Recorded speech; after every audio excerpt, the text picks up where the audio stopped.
Lee Braver is Associate Professor of Philosophy at Hiram College in the United States. He is the author of A Thing of This World, A History of Continental Anti-Realism. Okay, Lee, what is continental philosophy and analytic philosophy, and what are their distinctions? Well, the first thing to note about it is that it's a very contested division. People divide it up in all kinds of different ways, and some even deny that there is a significant distinction to be drawn. So there's no single agreed-upon way to distinguish the two. To me, it's pretty undeniable that contemporary philosophy is divided up into these two different kind of camps, at the very least sociologically in terms of institutions. But there are some traditional ways to distinguish the two. The simplest, which means both easiest and also the one that leaves out the most, I think, is geographical. Mm-hmm. This is why one of them is called continental, because continental philosophy has traditionally been done on the continent of Europe, especially France and Germany. Whereas analytic philosophy, which is also sometimes called Anglo-American, has tended to be done in America and England. Now, there are exceptions, important exceptions, and there is work done on each in the other location, of course. But the primary canonical texts tend to have been written by the French and German figures for continental philosophy and British and American figures for analytic. So that's one way to divide it. A more substantive way to think about it, though, is kind of in terms of style. Mm-hmm. Analytic philosophers, and again, all of these are generalizations. There are lots and lots of exceptions to everything that I'm going to say. But analytic philosophers tend to take science as really the paradigm of human knowledge, the most successful way humans have created to know the world. And therefore, philosophy, to whatever degree it can, should try to take that as a model. So, for example, analytic philosophers tend to treat problems, very specific, isolated issues or topics or puzzles. They try to break it down into its parts. That's where the word analytic comes from, to analyze it. Mm-hmm. And they try to focus in narrowly and specifically on particular components of a specific puzzle and try to incrementally advance knowledge by proposing a new solution to this one aspect or criticizing other solutions to it. And so it's very much on the model of science, and this lends itself to the style of short, very narrowly focused papers. Mm-hmm.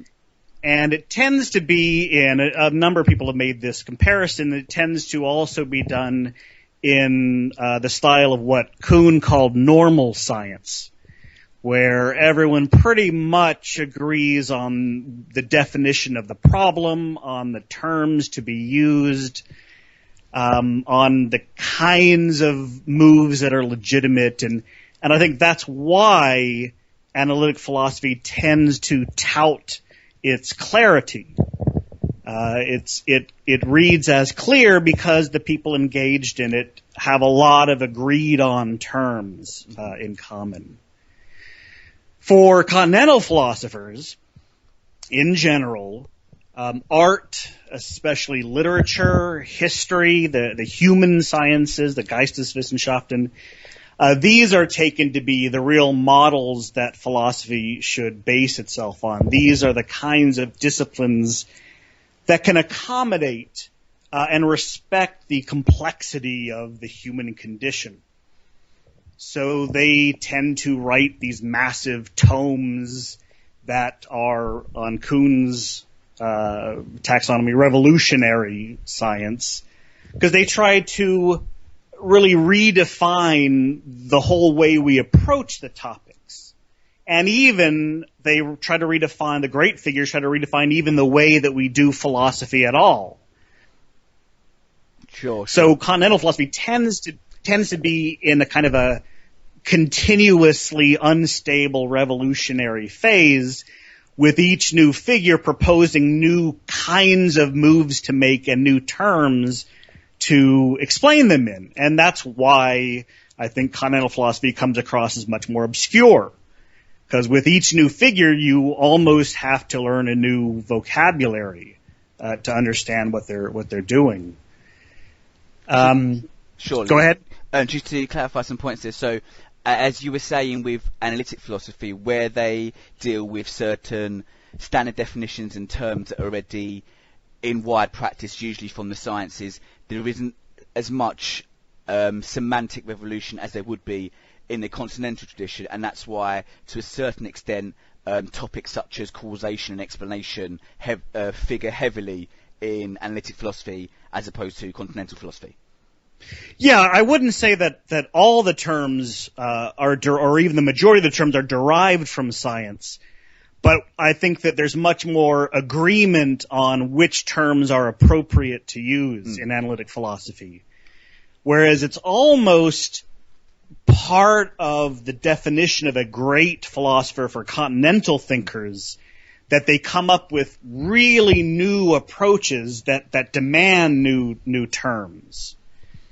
And that's also, I think, why there is less of an idea of progress in continental philosophy. For analytic, again, basing itself on the model of science, we make these incremental advances, and we've learned things and solved puzzles that were not soluble by our predecessors. And so there's clear superiority. Russell, for example, thought that his method of logical analysis enabled him to solve these problems, he says, about existence that have been confusing everyone since Plato. But now we can just put all those questions aside and put them to bed because we now have the right approach. You know, it's like we can stop doing alchemy now that we know how to do chemistry. Sure. We've got the correct methodology in certain respects. Exactly. Sure. Whereas continental philosophers, Heidegger once asked, what does it mean to say that Shakespeare has progressed upon Aeschylus? It just, the notion of progress doesn't find a purchase on art. And so, with each new philosopher coming up with very new approaches, it's much harder to compare them, kind of apples to apples, and see, oh yes, this person has solved a problem that person had. Now I think you can do that. It just takes a lot of work, and that's one of the things that I tried to do in my first book, A Thing of This World, is come up with terms that we could apply to multiple continental philosophers to see how they're actually in conversation with each other. Talk a bit about that first work of yours, and in terms of how you try to apply those issues there, and whether you see yourself falling in any particular camp or how you think you can integrate the two. Well, I think of myself as a continental philosopher who is very interested in analytic philosophy as well. So, I don't think there's, that we should just give up the division, that it's meaningless. I don't think that we're all saying the same thing down deep. There are very important, significant differences. And I do align myself more with continental philosophy. I just think that we can be having conversations with each other. There are differences, but there aren't insurmountable barriers. That to me is just a mistake. It just takes a lot of work to get up to speed on the conversation that's been going on for 100 years, 200 years, in the other camp. So in my first book, that's what I tried to do, is I tried to come up with a common vocabulary between, on the one hand, a number of analytic philosophers and a number of continental philosophers, and on the other hand, amongst the continental philosophers themselves. And I tried to show both these figures in both camps are talking about overlapping issues, namely anti-realism, and that the continental philosophers are each working on and developing the topics left to them by their predecessors. They're trying to, revolutionize, as I said, but still it's always in reaction to and in context with their predecessor.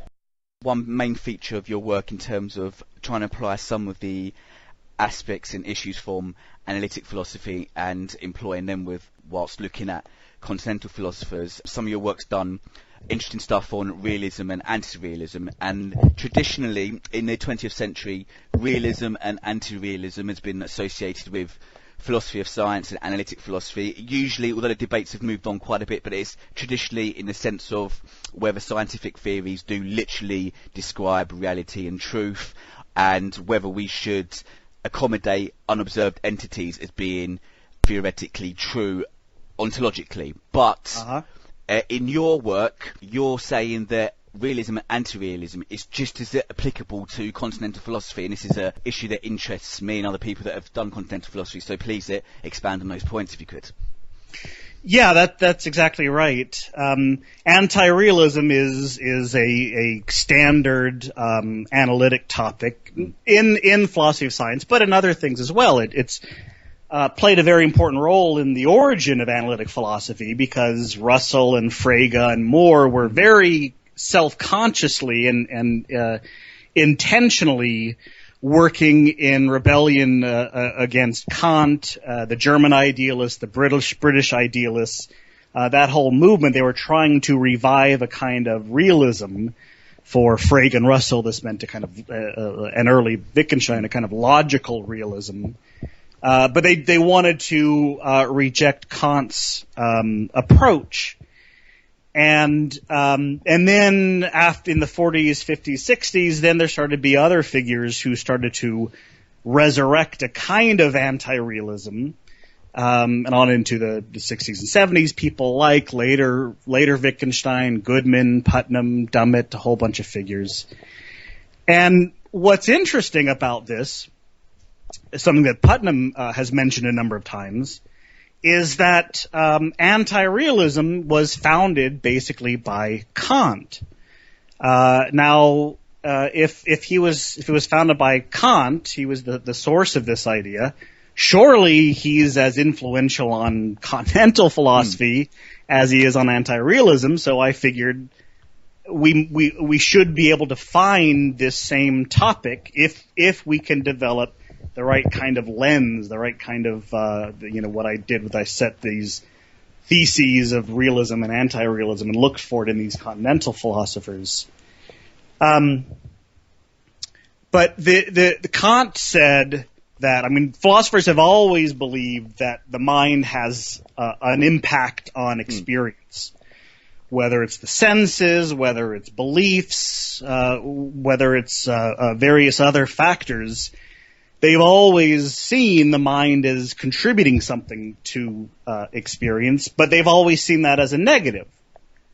Whatever the mind contributes, well, that's not what's actually out there, and therefore that's not what's true, that's not what's real. And so we have to separate out what the world itself is like as opposed to what we have structured or organized or contributed to it ourselves, and only the former is true truth or real reality. What Kant did was so revolutionary about Kant's work is that he took this basic idea, yes, in fact, the mind does contribute certain features to experience, but instead of preventing knowledge, he said, no, this is the one thing that enables us to have true knowledge. If the mind organizes experience in consistent ways, then we know we can always find these features in experience. We just have to limit our claims to the world as organized by us. In other words, phenomena.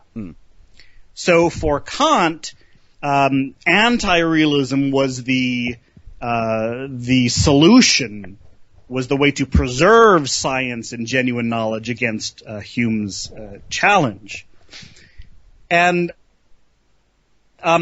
what I found when I tried to come up with some of the defining ideas of realism and anti-realism.